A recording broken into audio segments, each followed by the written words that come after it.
El martes 28 de mayo es el Día Internacional de la Nutrición y desde el Ayuntamiento de Santander, en colaboración con las Carolinas, quieren enseñarnos a comer sano, a comer bien. Para ello está hoy con nosotros María de Castañar Gómez. Ella es médico especialista en endocrinología y también en nutrición y nos va a dar un poquito unas pautas, unas claves para comer sano, que es un poquito uno de esos talleres que se imparten aquí en las Carolinas a lo largo de estos días, ¿verdad, María? Sí, hola, buenas tardes. Antes de nada agradecer esta iniciativa que se ha promovido desde el Ayuntamiento de Santander. No es la primera vez, porque sí que hace unos años que se lleva a cabo estas jornadas teórico-prácticas que enganchan muy bien al público en general, porque no solamente se abordan desde un punto de vista más teórico, que sería mi parte, sino que en colaboración con las Carolinas, el cocinero Francisco Jerez pues hace también una aplicación práctica de los menús que hemos comentado. Entonces, evidentemente, se buscan menús saludables, enseñar a la población cómo realizarlos, porque muchas veces se tiene el concepto de que son más complicados, que son más caros, y no es así. Entonces, hoy además coincide, porque otros años no ha sido así, coincide que es el día 28 de mayo, es el Día Nacional de la Nutrición, es la 12ª edición. Tenemos aquí digamos, el lema, el póster de este año, que es "Come bien para envejecer mejor". Entonces, este año pues, se trata de eso, de hacer partícipes a la población de cómo lo que nosotros comemos va a influir en las enfermedades que vamos a poder desarrollar en el futuro. ¿Es difícil comer sano, comer bien, o resulta más caro? Hay muchos tópicos, lo que comentabas antes, ¿no? Sobre lo de comida saludable. Son tópicos que en muchos casos son falsos. A veces son tópicos, otras veces es verdad que hoy día, pues evidentemente, puede ser más caro comprar un buen pescado y unas buenas verduras que a lo mejor coger productos precocinados, rebozados, que siempre bueno, son más baratos, pero a la larga es invertir en salud. Entonces, luego es cuestión de aprender a elegir también los productos de temporada, evidentemente. Comprar cerezas ahora a principio de temporada, que puede ser más caro que esperar a más adelante. Entonces, lo que siempre recomendamos es comprar productos de esa temporada, porque van a ser mucho más asequibles y son igual de sanos. Y luego, en cuanto a costoso de trabajo, es cuestión de acostumbrarse, y muchas veces no tienen por qué ser técnicas muy elaboradas, y al revés, muchas veces las técnicas que pueden ir al horno son mucho más saludables y no son complicadas de realizar. Y eso es un poquito, tú te vas a encargar de la parte teórica, Sí. en estos cursos que, bueno, ya están cerrados, se han llenado completamente y Sí, rápidamente, ¿no? sí, sí. Sí, es una dinámica un poco diferente, que yo además pues como ponente para mí también es muy atractiva, porque bueno, estás en contacto con el otro lado, que es ahora mismo el tema de restauración, de cómo hacer ciertos menús. Entonces yo me imagino que como público pues es una propuesta muy atractiva, porque no es quizá escuchar el mismo rollo, quizá que pueda decir, bueno, ya habrá gente que diga, pues ala, ya nos van a contar el mismo rollo que puedo encontrar en internet. Pues no, nosotros de hecho van a ser 4 sesiones. La sesión de hoy se va a hablar sobre lo que es el Día de Nutrición, porque tiene importancia, el lema, y hablaré también de la importancia, bueno, pues de la transmisión de esos valores, de la tradición y del valor de los abuelos en cuanto a enseñar a las nuevas generaciones, que cada vez tienen menos tiempo para cocinar. Y las siguientes sesiones, que van a ser 3, se va a estructurar en realizar un desayuno saludable, una comida saludable y una cena saludable. Entonces, mi labor será, desde el punto de vista teórico, analizar esos menús desde el punto de vista nutricional. Evidentemente se han elegido menús saludables, y explicar las ventajas. Ahora mismo, por ejemplo, el próximo día doy pequeñas pistas. En el desayuno se hará una tostada con aceite de oliva. Bueno, pues explicar por qué es mucho mejor, aunque pueda parecer más caro, usar aceite de oliva, los beneficios de nuestro aceite de oliva comparado con el aceite de girasol, por ejemplo. Hablabas de la importancia de los abuelos a la hora de transmitir, no sé si esas recetas tradicionales, ¿no?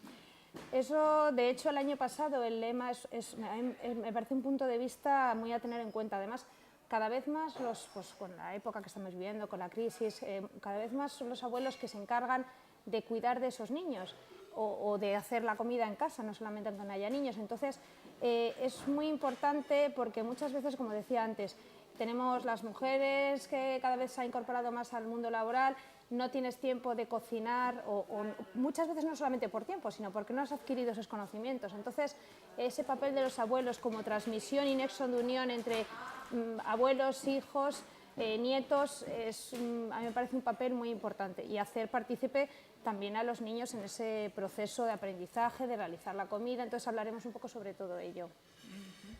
No sé si también os preocupa un poquito los altos índices de obesidad, sobre todo en niños.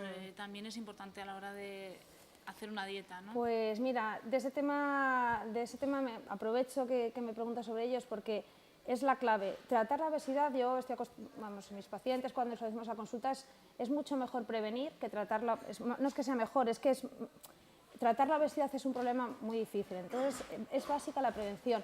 Y por desgracia, las cifras de sobrepeso y de obesidad en el ámbito infantil son cada vez mayores. Hasta un 40, según los últimos análisis en España, hasta un 44,5% de la población infantil tiene sobrepeso o obesidad. Entonces, los niños de ahora van a ser los adultos de mañana. Entonces, si queremos invertir en salud y queremos disminuir los costes de todas las enfermedades que se asocian no solamente a la obesidad, la diabetes, la tensión alta, hay muchas enfermedades que se asocian a la obesidad.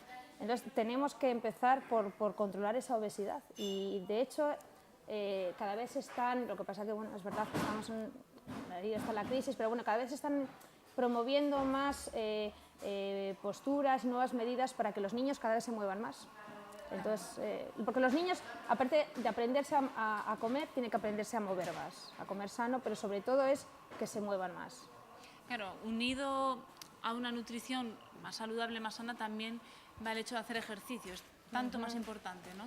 Sí, de hecho este año, hace poco leía que en algún periódico de aquí de Cantabria, que desde la Consejería de Educación de Cantabria se iba a intentar fomentar, aumentar las horas diarias de ejercicio físico que tenían obligatorios los niños, intentar que los colegios cada vez fueran más saludables, no solamente actuando sobre el tema, pues eso, de intentar restringir el tema de venta de bollería industrial, de tema bueno, pues todo el tema de grasas saturadas, sino fomentar a que los niños tienen que hacer ejercicio habitual dentro de, bueno, pues de su día a día, no solamente las horas que tengan gimnasia.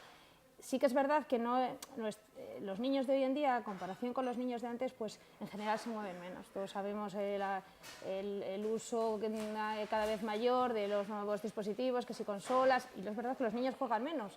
Entonces yo creo que eso tenemos que fomentarlo, porque es una medida para luchar contra la obesidad infantil, clara. Bueno, hablabas un poquito de la bollería industrial, que al final es tanto para pequeños como para mayores. Yo no sé si hay algún tipo de, ya no voy a hablar de recetas, pero sí que siempre se ha dicho que podemos comer dulces. ¿El dulce casero puede sustituir en un momento dado y no es tan perjudicial? Por supuesto, por supuesto. Tú cuando hacemos un bizcocho, por ejemplo, ponerle un ejemplo, tú sabes los ingredientes que le echas al bizcocho. El problema de la bollería industrial es que usa muchas grasas saturadas, que las grasas saturadas son necesarias para darle mayor consistencia, para que sepa mejor, porque evidentemente la grasa cuando se añade a un alimento sirve para que el alimento sepa mejor, se conserva mejor, que las grasas en lugar de ser líquidas sean sólidas de temperatura ambiente, y eso hace que se puedan manipular mejor. Y evidentemente los niños, el problema es que muchas veces la bollería industrial va asociada, pues que si les regalan cromos, que con envases de colores mucho más llamativos, y eso les va a entrar quizá por los ojos más a los niños que un bizcocho hecho en casa, pero evidentemente lo más recomendable es, pues la bollería no es prohibirla toda, es la bollería que se compra en la calle. Un buen bizcocho, aunque sea de chocolate hecho en casa, es muchísimo más saludable que un bollo comprado en la calle. Comer sano no supone un sacrificio, que es lo que muchas veces la gente cree también, ¿no?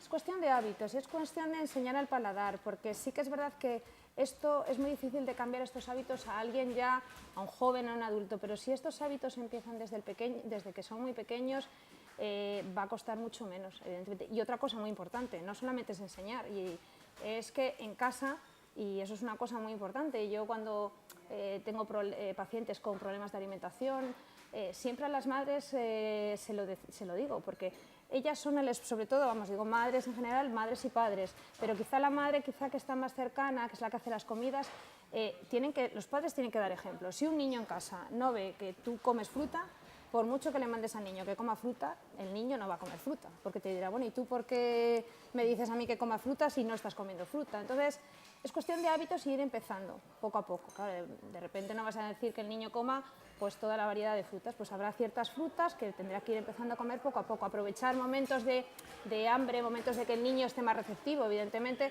como consejos que se puede hacer para los niños más pequeños es darles la fruta antes del primer plato, que les pilla con hambre, momentos o que salen del colegio, esos momentos en los que puedes aprovechar que el niño se va a comer lo que sea y la fruta la va a aceptar mejor. Hablabas de colegio ahora, ¿qué pasa con los comedores escolares? ¿Apoyas las dietas que tienen, los menús? Vamos a ver, los comedores escolares en general suelen, no se puede hablar de todos, pero en general suelen llevar o tener dietistas o tener un equipo que ha organizado esa dieta. En general, si cumplen lo estipulado, ellos tienen que cumplir unas recomendaciones que están promovidas desde la Sociedad Española de Nutrición Comunitaria. En general, y además casos cercanos que conozco, se da a los padres, se les da el menú de los 3 siguientes meses. En general, como digo, se suele dar la valoración nutricional con el aporte de calorías y está muy bien porque ellos además siempre te recomiendan pues que si el niño ese día ha comido pescado, pues que le procures dar pues, a lo mejor carne en la cena, complementar, de tal manera de que no hacer una dieta aburrida. En principio, yo si es un comedor, un catering que cumple estas características, muchas veces hay de todo y depende de los niños, pero en general van a ser niños que a lo mejor incluso curiosamente van a comer mejor en el comedor escolar que en casa, porque bueno, pues en casa todos sabemos que los niños pues tienen pequeñas maniobras para escaparse y hacer un poco lo que, bueno, depende de niños, evidentemente. Volviendo a estos talleres, aunque el plazo ya está cerrado, cuéntame, háblame un poquito de esa parte práctica, no sé si nos puedes adelantar algo de esos menús. Sí, pues como os decía, la parte teórica, o sea, la parte del desayuno va a ser un desayuno estándar y saludable, que es aquel que cumple pues, un lácteo, una pieza de fruta, un zumo y, como saben, la adelanté un poco antes, pues será una tostada con aceite de oliva. El segundo día va a ser una comida saludable y es una crema, pero tampoco os quiero adelantar mucho porque bueno, también el efecto sorpresa para cuando los participantes es eso, es intentar hacer que la gente que aprenda a cocinar, saber que se puede cocinar sano y que muchas veces no tiene por qué ser más complicado. ¿Las especies van unidos a esa comida sana? Sí, y muchas veces las especias sustituye pacientes hipertensos que tienen problema de que no pueden usar demasiada sal y bueno, muchas veces estamos acostumbrados, la dieta occidental, pues en general tanto los productos precocinados tienen mucha sal, entonces es difícil de la noche a la mañana acostumbrarse a dejar de cocinar con sal y entonces muchas veces nosotros recomendamos el uso de especias, sobre todo en estos casos, o sea que las especias bien usadas es una medida saludable para sustituir eso ahora mismo productos con sal. Y a la hora de cocinar hablábamos del horno, en la plancha, sí, incluso al vapor, ¿no? Sí. Las salsas, ¿están prohibidas? Vamos a ver, esto es como todo, depende si tienes o no de un problema de peso. Prohibidos, pues hombre, en general, la palabra prohibida incluso para pacientes con sobrepeso, obesidad, totalmente prohibida, muchas veces si eres totalmente muy prohibitivo, restringes demasiado, a la larga la gente se va a acabar, los pacientes se acaban aburriendo. En general, que nosotros muchas veces les dices que evidentemente alguien que tiene un exceso de peso, las salsas, sobre todo las que se basan en gran cantidad pues, o de nata o aceites, pues no están recomendadas. Alguien que no tenga problemas de sobrepeso, si son con productos sanos, naturales, no tienen por qué estar prohibidas. Luego hay otras formas, que has aludido muy bien, de comer sano y que muchas veces a lo mejor por desconocimiento y que cada vez te fijas cuando vas a los supermercados y se promueve más, pues es el cocinar al horno, el cocinar al papillote, que mucha gente a lo mejor no conoce lo que es el papillote. El papillote es cocinar los alimentos, especialmente pescados o carnes, en su propio jugo. Y de hecho lo que te decía, que en las grandes superficies comerciales cada vez venden más bolsas preparadas pues con especies y con un poco de aceite, hay que mirar como todo en la composición, que viene preparada simplemente para que metas el pescado al horno, en esa bolsa se hace su jugo y no tienes que freírlo, porque los métodos de frituras, por mucho que sea con aceite de oliva, porque yo muchas veces te dicen los pacientes, no, no, si yo frío, pero frío con aceite de oliva, ya, sí, pero Sí, claro. fríes. Entonces, sobre todo si tienes problema de peso. Sí. Entonces, eso, la cocción, el hervido, el horno, son técnicas muy limpias y muy saludables. Y además muchas veces van a conservar mejor los sabores que otras técnicas como puede ser pues, la fritura o las salsas. Bueno, háblanos también, ¿qué pasa con los potajes? ¿Son buenos los potajes? Hay, como nosotros los conocemos, con su morcilla, su chorizo, su costilla. Sí, vamos a ver, como todo depende del color con que se mire. Vamos a ver, los potajes son muy sanos en cuanto que las legumbres son unos alimentos con unos nutrientes, sobre todo con fibra, que son necesarios, o sea, necesitamos comer de todo, lo que pasa es que tenemos que, pues bueno, en su justa medida.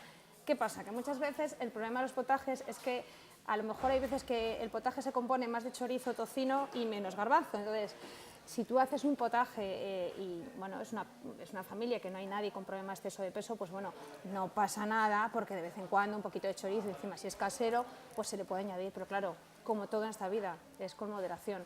Entonces, los potajes, sobre todo si son potajes en los que se mezcla la legumbre con la verdura, es una opción muy saludable. Entonces yo esa opción con un poquito de embutido, pero poco, o incluso desgrasando una vez. Eso te iba a comentar ahora. ¿Se pueden desgrasar? Por ejemplo, en microondas lo hemos oído ahora mucho, hay mucha gente que lo utiliza para esto. Hombre, la mejor forma de desgrasar es una vez que has cocinado, quitar la capa sobrenadante que queda y sobre todo, pues alguien, aunque siempre, si has cocinado con un poco de chorizo, siempre va a quedar ahí, pero bueno, intentar no servir, alguien que si tiene un problema de sobrepeso, pues intentar no servirse el trozo de embutido, evidentemente. Pero vamos, los potajes bien preparados es una opción muy sana. El uso del microondas no te he visto ahí muy a favor. Tampoco. No, para nada, sí. Me centra quizá más en el horno que va. El microondas te permite cocinar con poco aceite. Sí que es verdad que cambia un poco las texturas y los sabores. Pues yo en concreto desde el Colegio de Médicos fue una iniciativa muy curiosa. Hace como 5 o 6 años se organizó un curso de cocina para microondas. Yo he de decir que nunca había hecho un curso de cocina de microondas y aunque solo fuera por curiosidad. Sí. Y luego descubres, y es verdad, que se puede hacer, que la mayoría, yo me incluyo, la mayoría de las veces usamos el microondas para calentar leche, el desayuno y poco más. El microondas te permite cocinar rápido, pero sí que es verdad que cambia un poco las características, como digo, del sabor, pero te permite cocinar con muy poco aceite. De hecho, nosotros hay veces que hay pacientes que les decimos que se puede, claro, evidentemente no es una tortilla de patata normal, pero bueno, que cuezan las patatas en microondas y hagan la tortilla de patatas con huevos y la patata cocida. Evidentemente, no, vuelvo a decir, no es lo mismo sabor, pero es una forma de quitarte un poquito ese ansia por comer a lo mejor tortilla de patata o alimentos que van a tener más calorías y de comer de una forma más sana. Pero sí, vamos, es una forma quizá, en cuanto a el sabor y a cómo estamos acostumbrados a cocinar, es más, no más sano, pero bueno, más usado el horno, pero también es más lento y te lleva más, Claro, más trabajo. y al final ahora mismo estamos en un momento en el que nos Sí. cunde la rapidez y cada vez a los especialistas nos piden fórmulas milagrosas y rápidas y que no requieran mucho tiempo ni atención, ¿no? Hombre, cada vez más, y la verdad es que cuando vas a hacer la compra te fijas en opciones que cuando hablamos de que alimentos precocinados no es meter en todo en el mismo saco. Por ejemplo, están ahora las nuevas estas ensaladas que se preparan, que te es más fácil, porque muchas veces a lo mejor dice, llego a casa, no me voy a poner a lavar la ensalada, a prepararla. Entonces, están estas opciones. No solamente ensaladas, también hay cada vez más que legumbres, más verduras, que ya lo único que vienen, incluso raciones para una persona, con lo cual no es decir, bueno, pues es que tengo que hacer una ración para mí sola, me da pereza. Entonces, es intentar buscar estas opciones de comida, aunque sea precocinada, que no es ponerle la etiqueta negativa de no, todo lo precocinado, no, es buscar esas opciones más sanas. No sé si en esto de la comida, de lo que se debe comer, lo que no, también hay modas, como las hay con las dietas, por ejemplo, ¿no? ¿Hasta qué punto hay modas o culturas que nos dicen un poquito lo que tenemos que comer y hacemos caso? Vamos a ver, lo de las dietas, para empezar por la segunda parte, Sí. pues, y ahora que viene, bueno, ahora ya quizá... Por eso, que estamos en una época en la que está todo el mundo con dieta, ¿no? sí. Es un problema porque nosotros sí tenemos, cuando una persona, nosotros lo decimos en la consulta, nosotros lo que tenemos que hacer es hacer una dieta lo más equilibrada, porque la dieta va a tener unos principios inmediatos, que son los hidratos de carbono, las proteínas y las grasas. Tenemos que intentar comer, porque cada principio, cada nutriente tiene su función y está en la dieta en unas proporciones por algo. Entonces, el problema de estas nuevas dietas es que a lo mejor pues, son dietas que aumentan el contenido de proteínas y disminuyen el contenido de hidratos de carbono. Lo que tenemos que intentar hacer es una dieta equilibrada con todos estos nutrientes, pero de menor, disminuir el aporte de calorías global. El problema de hacer estas dietas, que muchas veces a lo mejor restringen, pues por ejemplo, pues dietas tan conocidas como la dieta Dukan, que aumenta el número de proteínas y disminuyen el porcentaje de hidratos de carbono, a la larga eso va a dar complicaciones, porque muchas veces pues eso, son dietas que no te aportan legumbres, que no te aporta fibra, que no te aporta fruta, y aunque sí que lo suplen con ciertos preparados de avena, etcétera, puede dar problemas de estreñimiento, de cálculos, de déficit de micronutrientes que están en las verduras y en las frutas. Entonces es muy peligroso restringir y huir de todas estas dietas que te prometen efectos maravillosos, pérdidas de peso sin ningún esfuerzo, y porque a la larga lo único que vas a perder peso muy rápidamente, que luego vas a recuperar. Y en cuanto a la alimentación, pues evidentemente todos sabemos que por desgracia la dieta mediterránea cada vez se está perdiendo más. De hecho, una de las cosas que hablaremos esta tarde con los asistentes al curso es que solamente un 43% de la población española sigue la dieta mediterránea, que se ha visto que reduce un montón de complicaciones a nivel cardiovascular, en disminución de mortalidad. El problema es que esos patrones se están perdiendo y cada vez estamos tendiendo a una alimentación más global, a comidas rápidas y, como decías antes, comidas preparadas, que bueno, pues es más cómodo para ciertas personas. Bueno, aprovechando que está María con nosotros también, vamos a hablar de ese congreso que ha tenido lugar la semana pasada en Santander sobre la diabetes y el tratamiento individualizado del paciente, muy importante. Sí, la semana pasada tuvo lugar en Santander el congreso de la SEMERGEN, que es la Sociedad de Atención Primaria, de los Médicos de Atención Primaria. Entonces, bueno, es un congreso global que se tratan diferentes temas de interés para los médicos de atención primaria, y otra compañera y yo, la doctora Mercedes Martínez, y yo participamos en un taller práctico sobre el manejo del paciente diabético. Nos centramos sobre todo en el manejo individualizado del paciente diabético y de la importancia de tener en cuenta las características de que cada paciente, y como decimos siempre, no hay enfermedades sino enfermos. Entonces en este curso, en este taller, se trató cómo valorar en función de si una persona es mayor o tiene mucho tiempo de complicación de la diabetes, sobre la gran prevalencia, que eso es una cosa que está muy relacionada con lo que hemos estado hablando. Un 13,8% de la población española, de ellos un 7% no sabe que es diabético, pero hay una prevalencia global de un 13,8% de pacientes diabéticos, y con lo que implica, porque las complicaciones de la diabetes a largo plazo pues dan muchos problemas. Entonces se manejó también el tema del seguimiento y tratamiento de pacientes con hipoglucemia, y bueno, pues cuál era el mejor tratamiento para los pacientes ancianos.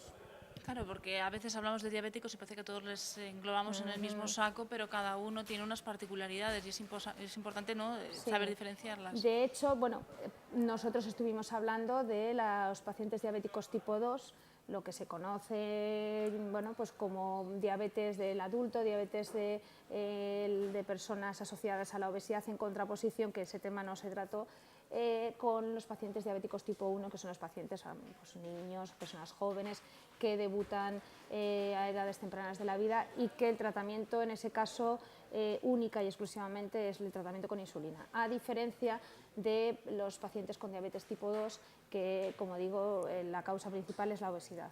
Entonces hay diferentes opciones de tratamiento. Hay veces que finalmente hay que llegar a poner insulina, pero bueno, no es un tratamiento con insulina como ocurre desde el principio con los diabéticos tipo 1. Bueno, pues María, muchas gracias. Nada, y te vosotros dejamos por difundir y fomentar la salud. Eso es. Pues muy Te bien. dejamos que vayas con esos alumnos Vale, y esas pues nada. clases prácticas y después las teóricas aquí en las Sí, sí. Carolinas Luego con el se jefe de probará. cocina. Además se probará, luego Habrá se degustará. degustación. Por supuesto. Venga, gracias. Volvemos al plato.